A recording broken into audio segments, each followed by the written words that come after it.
लेकिन जिन लोगों को वो लूटता है या जिन्हें मौत की नींद सुलाता है, उनके बारे में उसकी सोचें फना हो जाती हैं। ऐसे लोगों को नेकोकार तो नहीं कहा जा सकता या उन्हें नजरअंदाज तो नहीं किया जा सकता, बिलाखिर वो मुजरिम होते हैं। फिरोज शाह और सुहेल शाह भी ऐसे ही थे। एक तरफ उन्होंने गयास जैसे मासूम आदमी को जिंदगी से इतनी दूर कर दिया था कि वो जिंदगी का तस्वुर भी नहीं कर सकता था, और दूसरी तरफ उन्होंने मुझे ऐसा तहफ़्फ़ुज़ देने की कोशिश की थी जो सीने में जज्बों को जन्म देता है। मुझसे ज्यादा मुस्तहिक तो गयास था, आखिर उस बेचारे का क्या कसूर, और इस सोच को मैं जज्बात की हैसियत नहीं दे सकता था। ये 1 करोड़ रुपए की रकम अगर मैं ना भी वसूल करता और जज्बाती तौर पर इतना ही ताउन कर लेता फिरोज शाह से, तब भी गयास को तो जिंदगी की जानिब वापस लाना ही था, इसलिए नजरअंदाज नहीं किया जा सकता था। उसकी माँ और बहन उसकी वापसी का इंतजार कर रही थी। चुनाचे इन तमाम बातों को सोचते हुए मैंने अपने जहन से वो तमाम अहमकाना जज्बात झटक दिए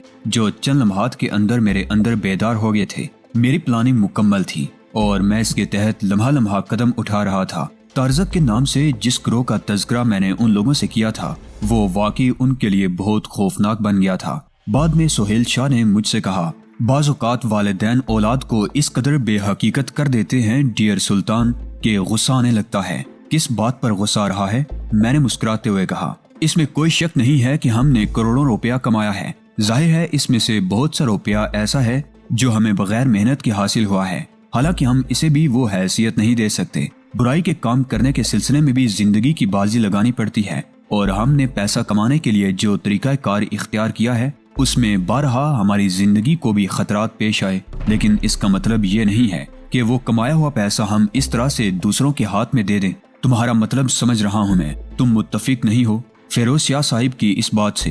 गौर तो करो यार, कौन लोग हैं वो? उन्होंने ना हाथ पांव हिलाए ना कोई अमल किया और 1 करोड़ रुपए के मालिक बनते जा रहे हैं। मेरा तो दिल सुलग रहा है। और मेरे दोस्त, अगर तुम थोड़ी सी हिम्मत कर जाओ तो हम यकीनी तौर पर कुछ न कुछ कर दिखाएंगे। सुल्तान, मैं तुम्हें अपने बाप के हुक्म की खिलाफ वर्जी पर मजबूर नहीं कर रहा, बल्कि दोस्ताना तौर पर मैं तुमसे ये बात कह रहा हूँ। हम सूरत हाल की नज़ाकत को देखेंगे। अगर ऐसी ही कोई कैफियत हुई कि हम उन्हें रकम देने पर मजबूर हो गए तो ठीक है, ऐसा कर डालेंगे। लेकिन अगर हम उन्हें मौत के घाट उतारने में कामयाब हो गए, मुझे तुमसे शदीद इख्तलाफ है। बात सिर्फ उन चंद लोगों की नहीं है सुहेल शाह जिन्हें हम वहाँ मौत के घाट उतार देंगे, बल्कि हमें बाद के खतरात भी तो लाहिक हैं। फिरोज शाह साहिब इन गोदामों को रातों रात खाली तो नहीं करा लेंगे, और फिर उन्होंने ये भी कहा है कि वो इन गोदामों की निगरानी करेंगे। अगर उनकी निशानदही हो गई तो 1 करोड़ रुपए की रकम का तो कोई मसला नहीं है। फिरोज शाह साहिब की इज्जत खतरे में पड़ जाएगी। उन्हें यह रकम देते हुए मेरा दिल बुरी तरह दुख रहा है। छोड़ो यार, कम से कम इस तरह हम किसी मुसीबत में फंसने से तो बच जाएंगे। सुहेल शाह मुझे देखता रहा, फिर हंस पड़ा और बोला, असल में तुम भी खौफजदा हो गए हो। हाँ, मैं इसे इनहराफ नहीं करता मेरे दोस्त, लेकिन मैं खौफजदा तुम्हारी इज्जत और जिंदगी के लिए हूँ। बड़ी मुश्किल से सुहेल शाह को टाला था। अब इस अहमक को क्या बताता कि मेरे भाई, मैं बिल्कुल खौफजदा नहीं हूँ, बल्कि अपना रिज़्क कमा रहा हूँ जो न जाने कितने लोगों में तकसीम होगा। दूसरे दिन के लिए तमाम इंतजामात मैंने मुकम्मल कर दिए थे।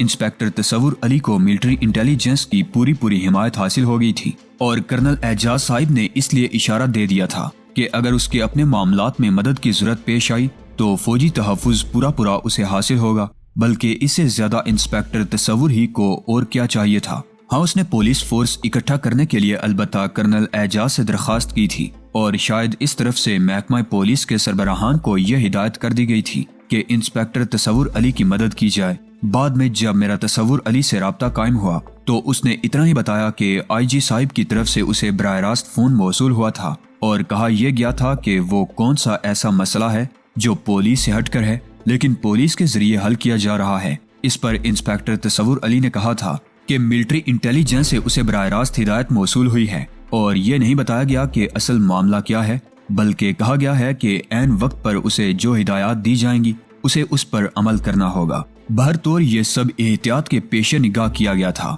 ताकि कहीं से भी बिनक न निकल सके और मिस्टर तसव्वुर अली अपना काम बखैर खूबी अंजाम दे सके।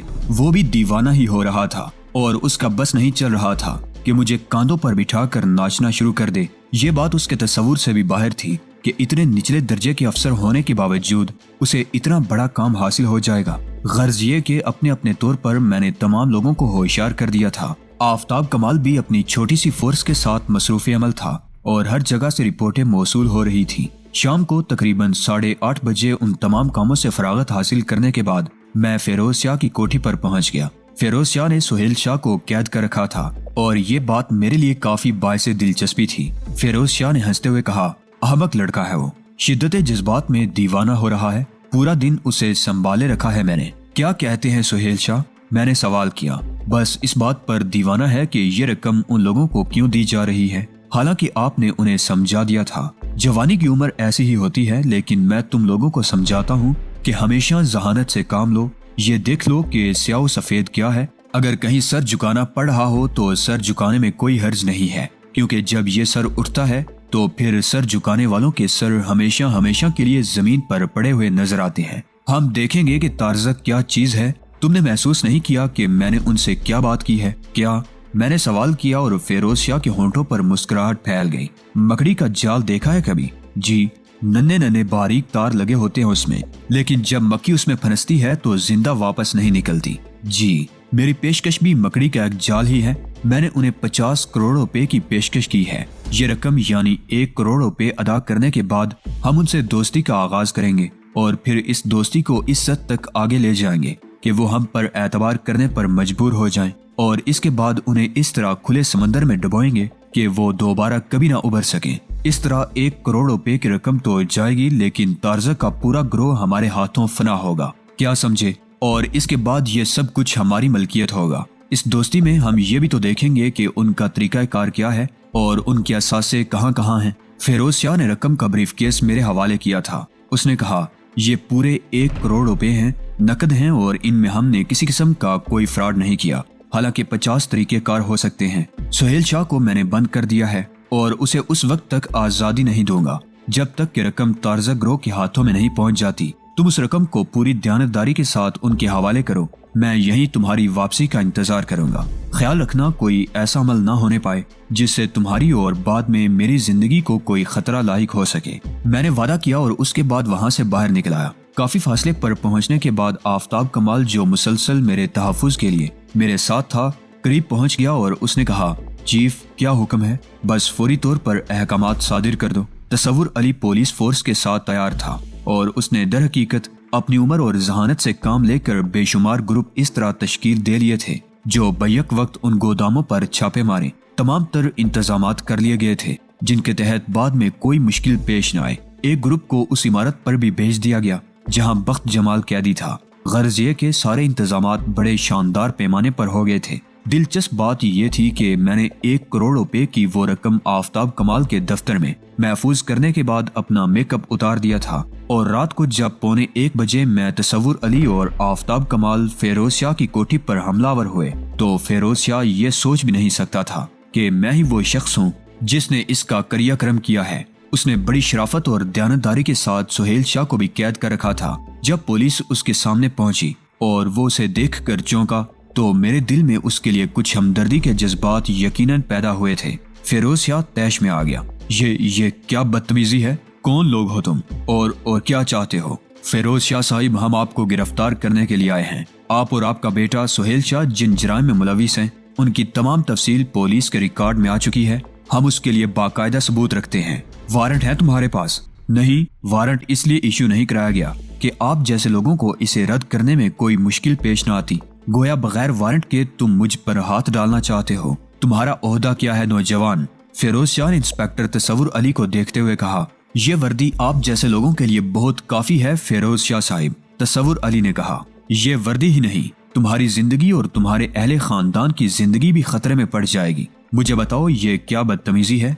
बैठ कर बात करो, यहाँ से कुछ फायदा ही हासिल करके जाओगे। फिरोज शाह साहिब ने खुश होंठों पर जुबान फेर कर इधर उधर देखा। उसके तस्वुर में भी ये बात नहीं आ सकती थी कि मैं कौन हूँ। बहरहाल समझदार आदमी था। अपने आप को बेबस महसूस करने के बाद उसने अपने हाथों में हथकड़ियां तो पहन ली थी, लेकिन एक बार फिर हम लोगों को धमकी देते हुए कहा था, बात सिर्फ इस बेइज्जती ही की नहीं बल्कि बहुत दूर निकल जाएगी। तुम लोग तस्वुर भी नहीं कर सकते। ठीक है, बाद में जो कुछ भी होगा देखा जाएगा। फिलहाल आप बाहर निकलिए। फिरोज शाह को पुलिस की तहवील में देने के बाद हमने उस कमरे का रुख किया जिसमें सुहेल शाह को कैद किया गया था। सुहेल शाह ने अपने बाप से भी ज्यादा शोर मचाया था लेकिन बहर तौर उसे भी किसी न किसी तरह काबू में करके हथकड़ियां लगा दी गईं और इसके बाद हम उन दोनों को लेकर और उसकी कोठी पर पुलिस फोर्स को मुतय्यन करके पुलिस हेडक्वार्टर की जानिब चल पड़े। यहाँ खास चहल पहल थी क्योंकि एक बहुत बड़ा ऑपरेशन हुआ था और इसके लिए बहुत ऊपर से अहकामात सादिर हुए थे, इसलिए पुलिस डिपार्टमेंट पूरी तरह मुस्तैद था।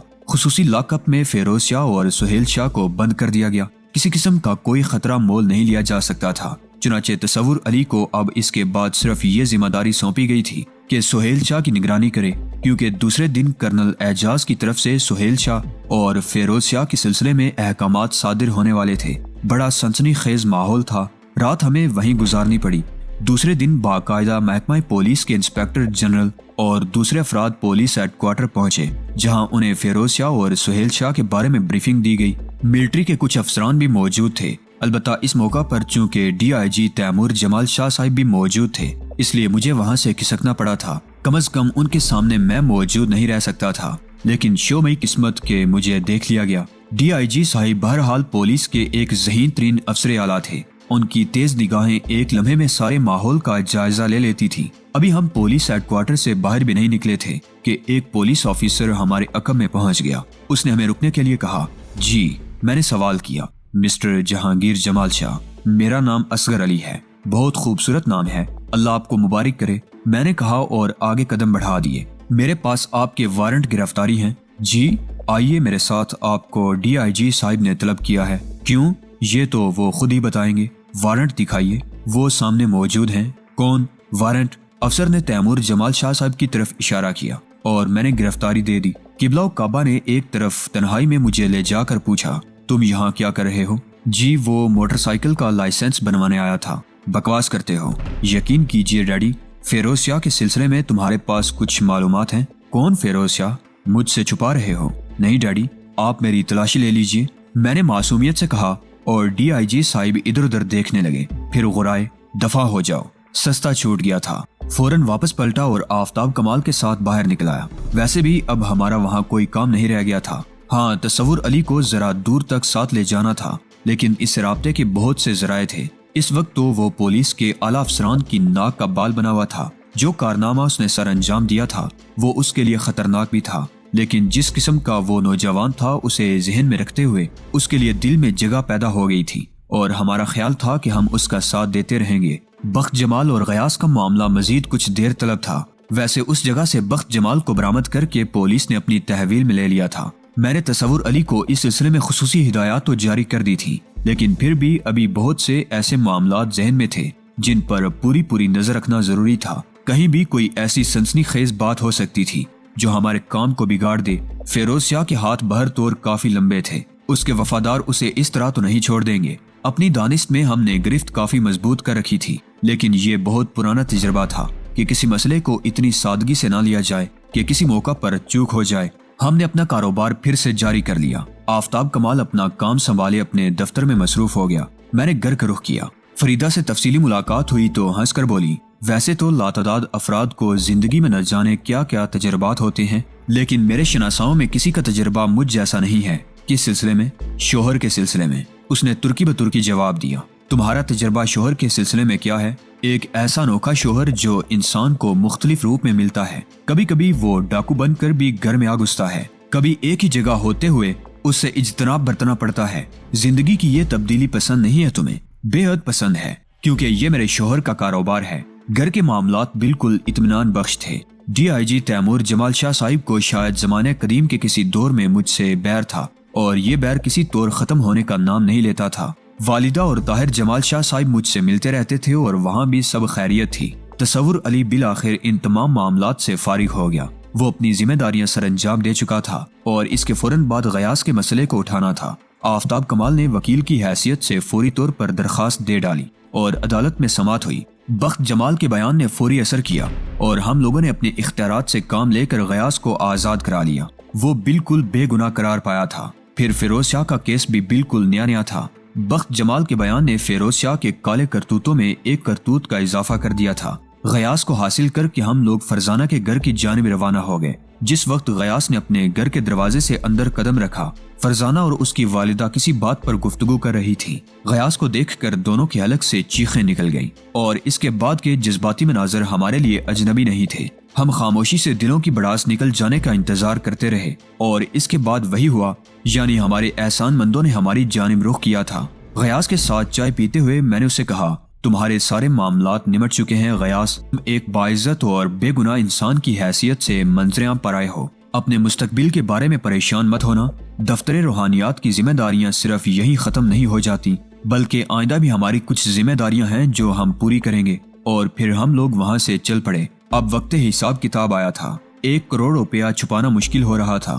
فوری طور پر اس عظیم رقم کا تیا پانچا کرنا تھا اور اسے دفتر سے نکال کر بینکوں میں منتقل کرنا تھا۔ آفتاب کمال سے گفتگو ہوئی تو وہ ہنس پڑا، کہنے لگا، چیف، لگ رہا ہے کہ آنے والے وقت میں ہم اس ملک کے دولت مند ترین انسان ہوں گے۔ اب آپ یہ بتائیے نا، اتنی بڑی رقموں کو خرچ کرنا بھی تو آسان نہیں ہے۔ البتہ چیف، اپنے اس منصوبے سے ہم ایک قدم پیچھے نہیں ہٹیں گے۔ میں نے ہنستے ہوئے کہا، ہاں کیوں نہیں، مال مفت دل بے رحم، کیا خیال ہے؟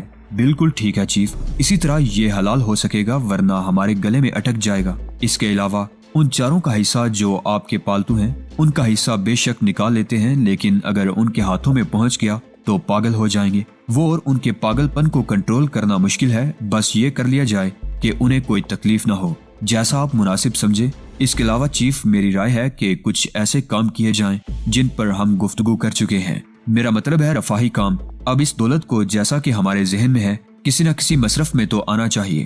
چلو ٹھیک ہے، اس کے بارے میں جو بھی فیصلہ کرو مجھے منظور ہوگا۔ ویسے اصول کے مطابق اس کا 40% تمہارا ہے، 15% نکالنے کے بعد چیف۔ ہاں، جس طرح بھی مناسب سمجھو۔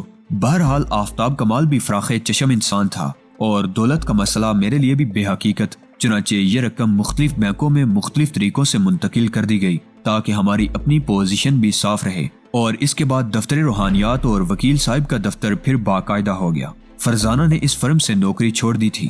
غیاث کے مسئلے میں ہم لوگ کئی میٹنگیں کر چکے تھے اور بالآخر اس بات پر آمادہ ہو گئے تھے کہ غیاث ایک آئس فیکٹری لگا لے۔ وہ اس میں دلچسپی لے رہا تھا، ہمیں تو مخصوص کردہ رقم اس کے حوالے کر دینی تھی، وہ جس طرح چاہے اس کا استعمال کرے۔ یوں یہ مسئلہ ختم ہو گیا، لیکن جو چاٹ منہ کو لگ گئی تھی اسے بھلا اب کون ٹال سکتا تھا؟ جناب انسپیکٹر تصور علی صاحب تھے۔ ہم اس 1 کروڑ روپے میں سے ان کا کوئی حصہ تو نہیں نکال سکتے تھے، لیکن وہ ہمارے زبردست عقیدت مند بن گئے تھے۔ انہیں جو عروج حاصل ہوا تھا وہ ان کے لیے ناقابل یقین تھا۔ چنانچہ دفتر روحانیات میں میرے مریدوں میں ان کا بھی اضافہ ہو گیا تھا۔ البتہ وہ اس دفتر سے حیران تھے اور انہوں نے اس سلسلے میں سوال بھی کر ڈالا تھا۔ جہانگیر جمال شاہ صاحب، آپ کے بارے میں خاصی تفصیلات میرے علم میں آ چکی ہیں۔ ماضی کو یاد کرتا ہوں تو سخت شرمندگی ہوتی ہے، لیکن برائے کرم اس دفتر روحانیات کا کچھ اتا پتہ مجھے بھی تو ملنا چاہیے۔ آخر یہ ہے کیا؟ یار تصور علی، اب بھی یہی سوال کرو گے کہ دفتر روحانیات کیا ہے؟ جو کچھ اپنی آنکھوں سے دیکھ لیا کافی نہیں ہے؟ میں سمجھ نہیں پایا ہوں۔ خیر، ایک سوال اور کرنا چاہتا ہوں آپ سے۔ ارشاد۔ دفتر روحانیات کے ذریعے پکڑی جانے والی مچھلی ایسی سائز کی ہونی چاہیے جتنی فیروز شاہ تھا، یا چھوٹی موٹی مچھلیوں کے لیے بھی یہاں روحانی جال بچھا ہوا ہے؟ دیکھو بھائی، پولیس والے ہو اور میرے بارے میں بھی جانتے ہو، پولیس ہی کی کمائی کا خون میری رگوں میں دوڑ رہا ہے۔ بات صرف اتنی سی ہے کہ اگر کوئی مشکل میں پھنسا ہوا نظر آئے تو ہمیں اس کی داد رسی کرنی ہے، اور جہاں تک قانون اور پولیس کا تعلق ہے، اب اس کی بندوق تمہارے شانوں پر رکھ کر چلے گی۔ وکالت کا اور عدالت کا معاملہ ہے تو آفتاب کمال موجود ہے، غنڈہ گردی اور بدماشی کی ضرورت ہو تو یہ خادم حاضر ہے۔ بس تو پھر ٹھیک ہے، اگر کوئی بال نظر آئے تو میرے حوالے کر دینا، اس کی کھال اتار کر تمہیں واپس کر دوں گا۔ میں نے جواب دیا اور تصور علی ہنسنے لگا۔